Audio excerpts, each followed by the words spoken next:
कि कुर्सी छोड़िए, कितना प्रेम करेंगे कुर्सी से। इतने दिन बैठ गए ना, आप उस लायक नहीं है, वरना हम लोग आपको नहीं बोलते थे कुर्सी पर, उस लायक नहीं है आप, कुर्सी पे बैठने के लायक नहीं है, तो इस्तीफा दे दीजिए। पहली बार यहाँ पे आई, सेफ है, मतलब आप क्या कहें? सेफ्टी की बात मैं कहूँ ना, तो जब मैं पहली बार आई थी ना, तो उस दिन भी काफ़ी भीड़ थी, अपने हस्बैंड के साथ आई थी, नॉर्मली मैं घूमी फिरी चली थी। फिर दूसरे दिन मैं फिर अपने हस्बैंड को बोली कि मुझे प्लीज़ वहाँ पे ले चली, क्योंकि मैं पहली बार अपने घर से डायरेक्ट निकली और दिल्ली चली, वरना घर वाले घर से भी बाहर नहीं निकलती, मतलब छोटे से गाँव से आती हूँ मैं। तो जब मैं आई तो मैं दीप के सर से मिलना चाहती हूँ, कि मैं एक बार बस दीप के सर से मिलना चाह रही हूँ। मैंने बहुत कोशिश किया, लेकिन भाई सब लोग उन्हीं से मिलना चाह रहे हैं यहाँ पे। उसके बाद मैं यहाँ पे खड़ी हुई थी तो बहुत भीड़ थी उस दिन, इतनी भीड़ थी, बड़े मुश्किल से जब दीप के सर आए मुझसे मिलने के लिए, तो कुछ लड़के जो है ना, ऐसा नहीं होता धक्का मुक्की करना, दीप के सर ने तुरंत बोला कि तुम लोग को दिखाई नहीं देना कि वहाँ पे लड़का लगता है, उतना घर पे दिल्ली की गलियों में कहीं घूमो उतना सेफ नहीं फील होता। मतलब यहाँ पे लड़कियाँ बहुत ज़्यादा, मतलब थोड़ा उतने में बता रही हूँ, बहुत ज़्यादा सेफ है। मैं अभी यहाँ पे आई हूँ ना, जैसे एंट्री मारते मेरे चेहरे की, मतलब मैं खुशी नहीं बता सकती कि मुझे कितनी खुशी है सच में। मतलब यहाँ पे लगता है ना कि यहाँ पे मैं जितने लड़कों को देखती हूँ ना, डर नहीं लगता है भाई, बाहर किसी लड़के को देखो ना डर लगता है। यहाँ पे दिल्ली के बारे में आजकल होता है, लड़की किडनैप हो जा रही है, लड़कियों का रेप हो रहा है, आए दिन बढ़ते ही जा रहा है। बाहर डर लगता है, कोई कैब करती हूँ, कोई उबर वाला डर लगता है कहीं और ना ले जाए, कोई स्कैम ना हो जाए। लेकिन जब मैं इसमें एंट्री करती हूँ ना, बहुत अच्छा फील होता है। किसी भी लड़के को देखती हूँ, मतलब कभी डर वाला फील नहीं होता, ऐसा लगता है ये सब मेरे भाई हैं, ये सब मेरे अपने हैं, ये कभी नुकसान। यहाँ पे अभी दीप के भैया को भी थैंक यू बोलना चाहूँगी, उन्होंने ऐसा माहौल बना के रखा है, और बाकी सभी अपने भाइयों को भी थैंक यू बोलना चाहूँगी। मतलब मुझे यहाँ पे सच में बहुत ज़्यादा सेफ फील होता है। और एक बात सबसे जरूरी, खास करके लड़कियों से कहूँगी, दीप के भैया भी पहले बोल चुके हैं, आप लोग यहाँ पे आने का कष्ट करिए। आप लोग मतलब लड़कियां जो हैं वो यहाँ पे और ज़्यादा जान डाल सकती हैं इसमें, औरत हो लड़कियां हो, बहुत कम आ रही है। मैं कहूँगी कि भाई मौका निकालिए, घर वालों से रिक्वेस्ट करिए, लेकिन यहाँ पे आइए। यहाँ पे ये केवल नहीं कि सब अपनी लड़ाई के लिए आए हैं, अगर यहाँ पे एजुकेशन मिनिस्टर इस्तीफा देते हैं तो ये हम सबकी जीत होगी। अगर एजुकेशन में कोई खराबी है तो केवल एक स्टूडेंट के लिए तो नहीं है। अब मान लीजिए 15 बच्चे सुसाइड किए हैं, इसका मतलब ये तो नहीं कि बस उन्हीं का नुकसान हुआ, जो नहीं किया वो भी तो घुट घुट के जी रहा है भाई।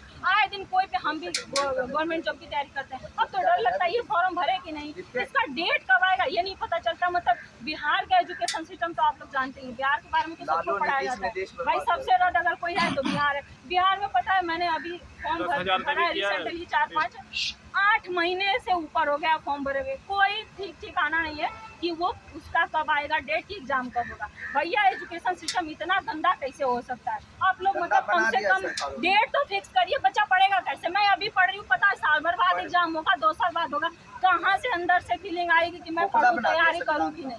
आप लोग बस तैयारी करते रहो, बेरोजगार बना दे रहे हो भैया। मतलब इसी में बच्चों को आप लोगों ने फंसा के रखा है।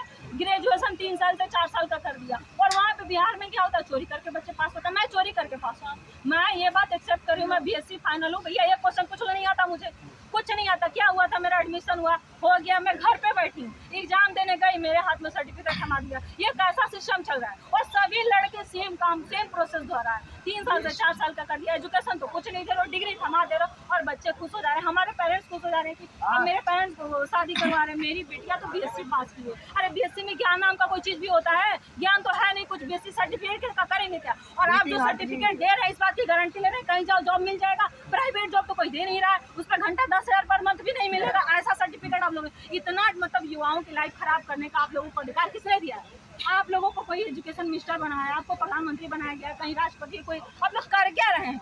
आप लोग क्या कर रहे हैं भाई? अब जब एजुकेशन सिस्टम नहीं सुधार सकते तो क्या कर सकते? ये जो आपको समस्या है एजुकेशन लेकर, अब ऐसे देखिए समस्याएं गिनवाने लगी है गाना, थोड़ा मतलब हेल्थ थोड़ा बहुत समस्याएं गिनवाने लगेंगे ना रात हो जाएगी, तो रात थोड़ी दिन हो जाएगा, अगला दिन आ जाएगा, इतनी समस्याएं हैं।